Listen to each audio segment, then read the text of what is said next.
Hi guys, and welcome to another episode of Kabir Considers. In this video, we're going to react to when pursuing internet fame goes wrong. Now, with social media being as, what's the word to describe it?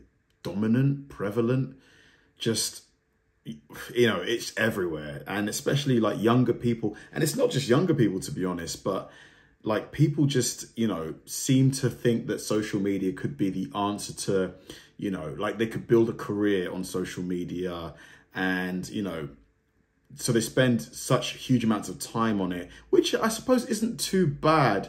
But when it gets to the point where you're doing dangerous things, illegal things to try and chase clout, to try and get fame, that's not going to benefit your life eventually, because at some point you're going to go too far and you're either going to end up in jail or hurting yourself. So, and this video, I guess, is going to be a collection of scenarios where that's actually came to pass. Number 8. Alan and Alex Stokes. In 2021, twin YouTubers Alan and Alex Stokes, both in their early 20s, were sentenced to community service and a year's probation after pleading guilty to charges stemming from faking a robbery. The incident occurred in Irvine, Orange County, California. In October of 2019, the Stokes' videographer filmed the twins as they wore balaclavas and carried duffel bags full of cash, pretending they just robbed a bank. On October the 15th, the pair hailed an Uber and got into the vehicle, claiming that their getaway driver had abandoned them. The driver refused to transport them, and the bystander who'd witnessed the exchange alerted the authorities. When the police arrived at the scene, they ordered the driver out at gunpoint but released him upon realizing he wasn't involved. Officers let the twins go with a warning, but roughly 4 hours later, they allegedly pulled the same prank again, with the emergency services receiving calls about a robbery once more. The brothers uploaded a clip of the prank gone wrong to their YouTube channel, but it has since been deleted. Orange County District Attorney Todd Spitzer condemned their actions as a twisted attempt to gain more popularity on the internet. He argued that they'd created a high-pressure situation in which someone could have been injured or killed, as officers responding to active robbery reports are instructed to act decisively towards protecting lives. Alan and Alex, who boasted millions of followers on YouTube and TikTok, each faced multiple felony charges that could have resulted in prison sentences of up to 5 years, before they pleaded guilty to a misdemeanor and thus received a much more lenient sentence. Number 7. I don't know, man. That misdemeanor punishment, is it going to be enough to really stop them in their tracks and make them reconsider? I don't know. We'll see. Time will tell. Gigi Woo. A woman who gained attention on the internet for taking photos on some of Taiwan's tallest mountain peaks while only wearing a bikini suffered a fatal accident in January of 2019. Over the course of several years, 36-year-old Gigi Woo had amassed a large following on Facebook and Instagram through her photos and hiking endeavors. The idea had come to her after losing a bet with a friend in which her punishment was to upload a photo of herself in a bikini atop a mountain. She ultimately came to be known as the Bikini Hiker. According to the Focus Taiwan news channel, over the span of 4 years, Woo had completed more than 100 hikes and, upon reaching the summit, stripped down to reveal about as many swimming outfits. Her climbs hadn't been without incident, and Woo at one point posted a photo showing extensive scratches and bruises on her legs, sustained during a fall. She embarked on what would become her final adventure on January the 11th of 2019. Woo had planned a 25-day solo hike in Yushan National Park, from Nanhua Mountain to Mount Choshi. On January the 19th, more than a week since she'd set off, Woo called a friend via satellite phone to say that she'd fallen into a ravine. The hiker had plummeted a reported 65 feet into a narrow gorge and was unable to move due to the injuries she'd suffered in the fall. She activated her emergency beacon at close to 5,600 feet above sea level. A rescue operation involving Black Hawk helicopters was put together, but poor weather conditions prevented them from reaching Woo's location. As she was trapped on the mountain, temperatures dropped to around 35 degrees Fahrenheit. Roughly 28 hours after she'd activated her beacon, search and rescue teams found Woo, but by that time, she'd succumbed to hypothermia. Number 6. Shia. Man, that's terrible. That's terrible. What a terrible way to go, Jeez, man. Qi. In July of 2021, a Chinese social media influencer suffered a fatal fall of roughly 160 feet while she was reportedly filming a video for her following of over 100,000. Shia Qi, aged 23, worked as a crane operator in Chuzhou in western Zhejiang province. The mother of two documented her experience on social media, appealing to users because she didn't fit the stereotypical image of a crane operator. The tragic incident, which the young woman partially captured on video, unfolded with her dancing and speaking to the camera from what appeared to be her crane cabin. The image then changed to show equipment whizzing by as Qi could be heard screaming in the clip's audio. The chaotic footage ended with a final shot of the crane structure and the sky from a point of view which, in hindsight, suggested someone was lying on the ground. Witnesses reported that after falling from a height nearly equivalent to that of the Leaning Tower of Pisa, Qi's body was found with her cell phone in hand. The accident occurred at 5:40 p.m. when most of her co-workers had left the site. As news of Qi's death began to circulate online, commenters paid tribute to her and expressed their condolences. There were, however, a number of users who argued that her tragic demise had been a cautionary incident, highlighting the dangers of being distracted by prospective internet fame while working in a dangerous environment. Number 5.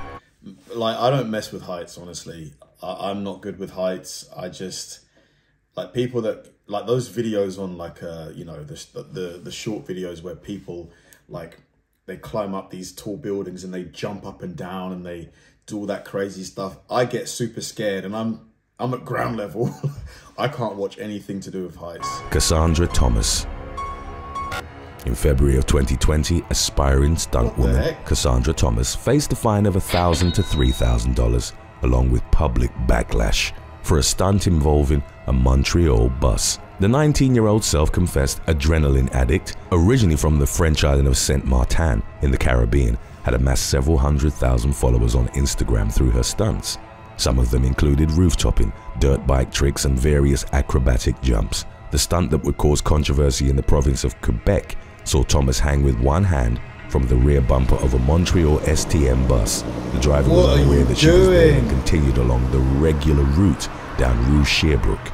Thomas was thus dragged behind it on her back at speed with only a puffy jacket and a thin layer of snow protecting her from the pavement. Absolutely. The clip rapidly amassed tens of thousands of views after she'd posted it on social media, captioning it, "When you miss your bus."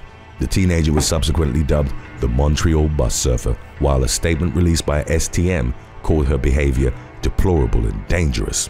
Thomas had not only risked her health, but, as pointed out by several internet commenters, could have inspired others to imitate the stunt and get hurt. She stated in a later interview that she didn't regret her actions, admitting that she'd wanted to gain internet attention from the bus surfing video and then potentially parlay it into stunt work. Number 4. Joseph. Imagine, like, the driver has to make an emergency turn and she gets tossed from the bus and she gets injured. Even though it's not the driver's fault, he probably, or she, would feel super guilty about that, you know. It's just not, it's quite selfish behavior. Garczynski.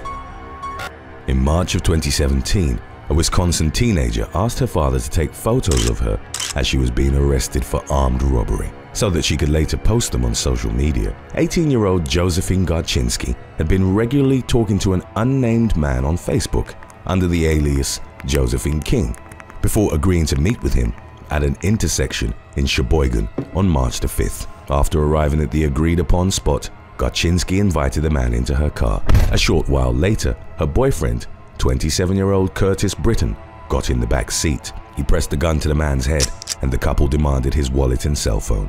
The victim went to the police, who subsequently identified Garczynski through her Facebook profile and then interviewed her at her father's home. She initially denied knowing Britton, whom she'd reportedly been dating for about a year, but when pressed further, admitted to the armed robbery. This is such a stupid idea, man. You thought you could try and rob someone and nothing was going to happen? As Garczynski was being taken into custody, she asked her father to take pictures of her in handcuffs with the intention of uploading them on Facebook. Britton was also arrested at his home, where officers found marijuana, drug paraphernalia, and 2 BB guns. Both he and Garchinsky were charged with felony armed robbery. Number 3. Timothy Wilkes. While filming a prank video he'd hoped would go viral on YouTube, a young man was shot and killed in Tennessee on February the 5th of 2021. Local authorities responded to reports of a shooting in the parking lot of the Urban Air Trampoline Park in Nashville at around 9:25 p.m. Timothy Wilkes, age 20, and a friend, whose identity wasn't released, were shooting a video that involved them approaching a group of people while wielding butcher knives. 23-year-old David Starnes Jr. wasn't in on the fake robbery and thought that he and the group he was with were being attacked. The aspiring YouTubers never got a chance to reveal that it was a prank. Starnes pulled out a handgun and shot Wilkes, who subsequently succumbed to his injuries.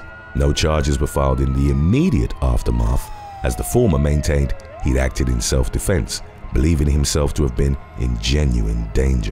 And I guess you can't, you know, he's well within his rights to do that, isn't he? Like, he genuinely at that moment felt like he was under threat. Number 2. Ava Lee.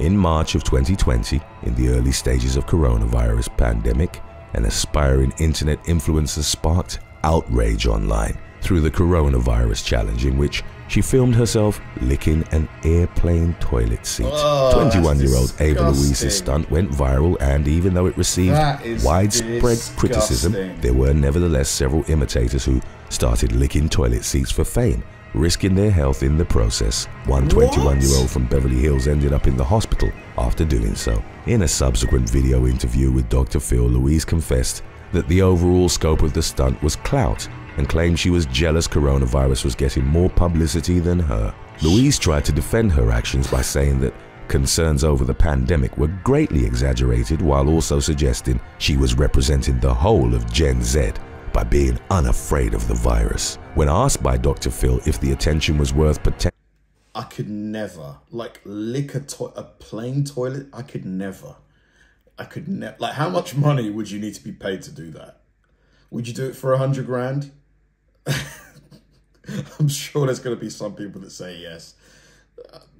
God. Potentially infecting someone and killing them, Louise said, yeah, before making further claims that the pandemic was blown out of proportions. In the same interview, however, the young woman also revealed that the widely condemned stunt had been partially staged. Louise reported that she'd licked the toilet seat on her sugar daddy's private jet while on her way to Miami for spring break, adding that it had been disinfected beforehand. Number 1. James Potok.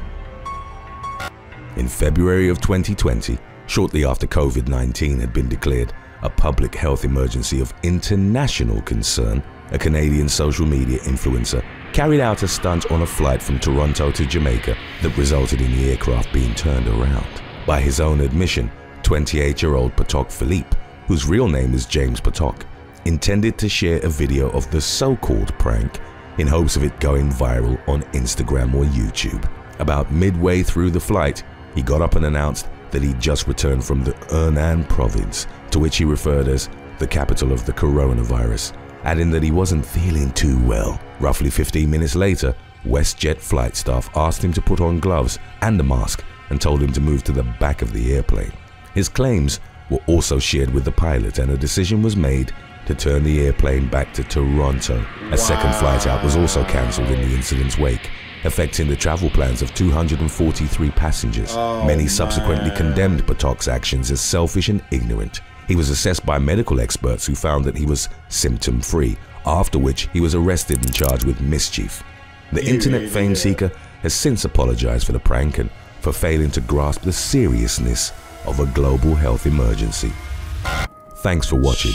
Would you rather record? The sad thing is, you know, I can pretty much guarantee that the majority of the people on this list, if not all of them, probably did see their Instagram followers, their, you know, Snapchat, whatever platform they use, their followers probably went up, you know, they probably did go up, which is why they did it. You know, it's just, it's kind of sad that we give attention to these types of things. Like, you know, when you've got scientists who are working day and night to try and cure diseases, who get nowhere near the attention that they deserve. Yeah, society is weird, isn't it? Thanks for watching, guys, and I'll see you in the next one.